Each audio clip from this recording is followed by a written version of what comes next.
Raina masih berusia 16 tahun saat meninggal dunia dan baru duduk di bangku SMA. Raina sudah bekerja di rumah sakit hewan dan tugasnya adalah memberi makan hewan dan membersihkan kandang. Biasanya jam 6 sore dia sudah pulang. Pada 26 Maret 1993, Raina bersama Matt yang baru saja berbaikan merencanakan kencan berdua malam itu. Matt mampir ke rumah sakit hewan untuk menjemput Raina, tetapi ternyata dia tidak di sana.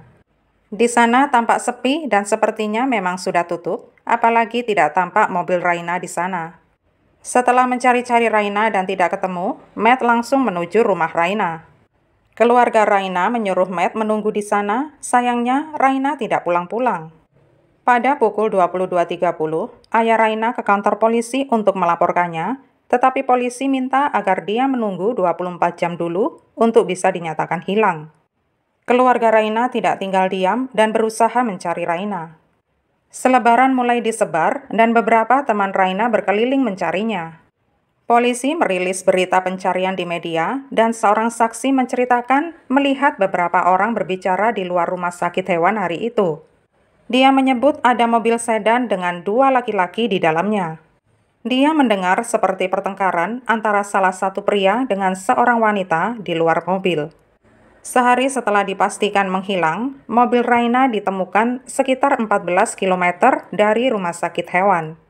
Kap mobil terbuka, jadi polisi menyimpulkan mungkin ada orang yang membantu Raina membetulkan mobilnya. Tetapi mobil itu tampaknya tidak bermasalah. Ternyata dompet Raina ada di dalam mobil, dan di dalam laci mobil ditemukan sebuah cincin. Mereka mendatangi sekolah Raina untuk mencari tahu cincin siapa itu. Matt mengatakan cincin itu milik Jason, mantan Raina. Matt tahu kalau Jason ingin Raina kembali padanya. Jason berstatus putus sekolah dan memiliki riwayat kriminal. Jason diinterview seminggu setelah menghilangnya Raina. Jason tampak mengkhawatirkan Raina. Dia juga mengakui kalau itu cincin miliknya. Dia mengatakan cincin itu ada di dalam mobil Raina karena dia dan Raina memutuskan untuk tetap berteman. Jason mengatakan pada malam Raina menghilang, dia bersama beberapa teman sedang mengadakan fox hunting.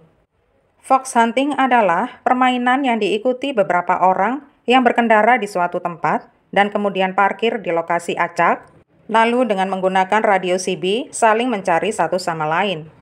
Ketika teman-teman Jason ditanyai, mereka membenarkan kalau Jason ikut tergabung malam itu. Tetapi dia hanya sebatas terdengar suaranya di radio, tetapi tidak hadir. Ayah Raina membenarkan kalau Raina dan Jason masih berteman, karenanya cincin itu tidak bermakna apa-apa bagi penyelidikan. Kasus Raina mulai membeku, sampai akhirnya polisi menemukan sesuatu. Jaket Letterman milik Matt ditemukan oleh seorang petugas polisi. Raina terakhir kali terlihat mengenakan jaket itu. Jaketnya ditemukan sejauh 11 km dari mobilnya. Polisi mengetahui kalau Matt ingin rehat sejenak dari hubungan mereka, tetapi baru-baru ini mereka nyambung lagi. Seharusnya kencan mereka malam itu sangat istimewa dan pastinya sudah dinantikan oleh keduanya. Matt yakin Raina pasti datang.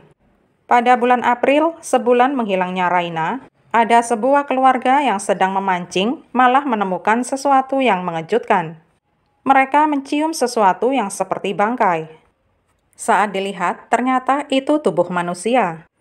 Jenazah itu tertelungkup dan di bagian belakang terdapat 2 gelondong kayu sebagai pemberat. Karena sudah membusuk, mayat itu diperkirakan sudah sebulan ada di sana. Itu adalah mayat Raina karena tersemat cincin dengan cetakan namanya. Pada tubuhnya tidak ada tanda-tanda perlawanan. Otopsi mengungkapkan penyebab kematian adalah sesak nafas.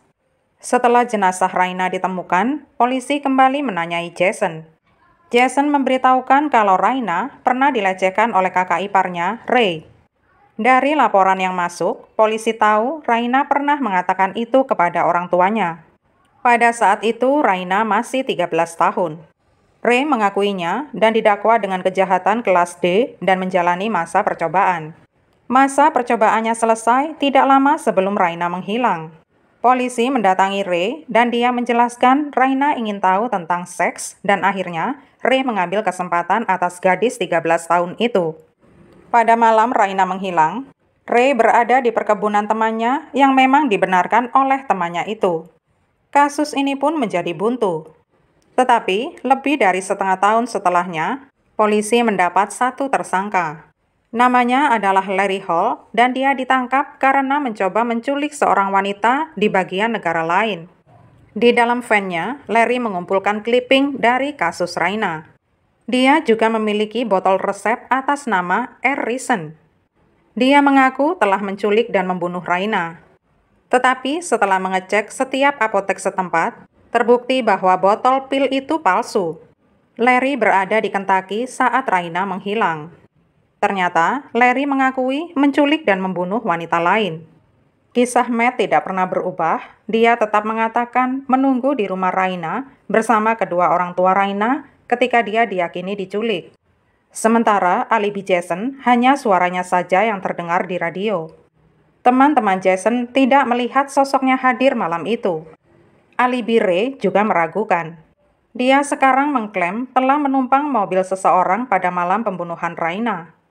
Dia juga mengaku sempat mampir ke rumah sakit hewan untuk bertemu Raina sebentar. Surat perintah penggeledahan turun atas rumah Ray. Di dalam mobilnya ditemukan darah, 2 pistol, dan pistol listrik. Dia ditangkap 5 tahun setelah pembunuhan Raina dan dituduh membunuhnya. Dia menunggu di penjara selama 15 bulan, sementara polisi terus mencari bukti. Saat Ray berada di penjara, seorang jaksa penuntut baru telah ditugaskan atas kasus ini. Ternyata darah di mobil Ray adalah darah rusa karena dia memang gemar berburu. Jaksa memutuskan tidak ada cukup bukti untuk menghukum Ray ataupun melanjutkan persidangan. Dia dibebaskan setelah 1 tahun penjara. Pada 2008 atau 15 tahun terbunuhnya Raina, polisi mendapat surat dari seorang narapidana yang tengah menjalani hukuman 44 tahun penjara. Namanya Ricky Hammonds dan polisi langsung mendatangi dia. Dia dipenjara karena membunuh teman sekamarnya. Ricky terpikir tentang keponakan perempuannya karena dia berharap ada pembelaan untuknya jika suatu saat sesuatu yang buruk menimpanya. Pada 1993, Ricky yang masih 14 tahun hidup bersama keluarganya. Pada malam 26 Maret, Ricky ke gudang untuk merokok ganja. Saat di gudang, ternyata Eric, pacar saudarinya, dan temannya Jason telah tiba. Ricky sempat melirik ke bagian belakang mobil Jason dan melihat jenazah Raina mengenakan jaket Letterman hitam. Polisi mencari Eric di Carolina Selatan dan menanyainya tentang Raina, tetapi sikapnya gugup dan dia tidak mau berbicara. Jaksa tidak yakin apakah bukti dari polisi cukup untuk menghukum Jason. Polisi meminta kekebalan hukum atas Eric kalau dia mau mengaku. Eric menerima tawaran kekebalan hukum itu. Dia pun menceritakan pada 1993, Jason minta tumpangan dengan alasan hendak menemui Raina di rumah sakit hewan. Saat Raina keluar, dia langsung mendekati mobil dan Jason meminta Raina kembali menerima cintanya. Tetapi Raina menolak dan Jason langsung memaksanya masuk mobil. Di dalam, Jason mencekik Raina. Raina tewas dan mereka berdua menggotong mayatnya dan memasukkannya ke bagasi, lalu pergi ke gudang dan bertemu Ricky. Kemudian Eric mengantar Jason kembali ke klinik untuk mengambil mobil Raina. Jason keluar dari mobil dan mengendarai mobil ke kolam dan meninggalkan mayat Raina di sana. Jason sempat menumpangkan 2 gelondong kayu sebagai pemberat dengan maksud menenggelamkan mayat Raina. Jason juga mengambil jaket dari mayatnya dan kemudian membuang jaket milik Matt itu. Saat pengadilan atas Jason digelar menjadi hari yang sangat emosional bagi kedua belah pihak, utamanya keluarga Raina. Satu demi satu dari pihak keluarga mengutarakan di depan Jason bagaimana rasa sakit dan penderitaan yang dia timbulkan kepada mereka sekalian. Ayah Raina bahkan memutar video kehidupan Raina dari dia lahir sampai meninggal. Di layar ditampilkan foto-foto bayi Raina dan di video tampak dia membuka kado Natalnya dan saat dia bersiap-siap hendak menghadiri pesta malam perpisahan. Sang ayah mengatakan kepada Jason bahwa mereka kini hanya memiliki kenangannya saja akibat perbuatan Jason. Dia berharap semua keluarganya bisa merasakan ketenangan dari semua kenangan bersama Raina selama 20 tahun hidupnya. Dua saudara perempuan Raina juga memberikan pernyataan yang mewakili korban. Lori menyampaikan pernyataan pedasnya di mimbar dan menunjukkannya langsung kepada Jason, yaitu dia tidak keberatan untuk menarik pelatuk kepadanya dan kembali menekankan penderitaan yang ditimbulkan Jason atas keluarga Raina selama bertahun-tahun. Pembela Jason menyatakan keberatan akan pernyataan tersebut, tetapi hakim mengizinkannya.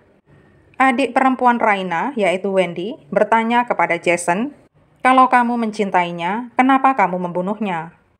Dia menekankan bahwa karena agamanya, dia mengampuni Jason, tetapi tidak akan pernah melupakannya. Dia memohon supaya hakim tidak memberikan keringanan hukuman atas Jason. Jaksa menuntut hukuman 55 tahun penjara. Pada persidangannya, Jason Tips, 41 tahun, dinyatakan bersalah dan dijatuhi hukuman 40 tahun.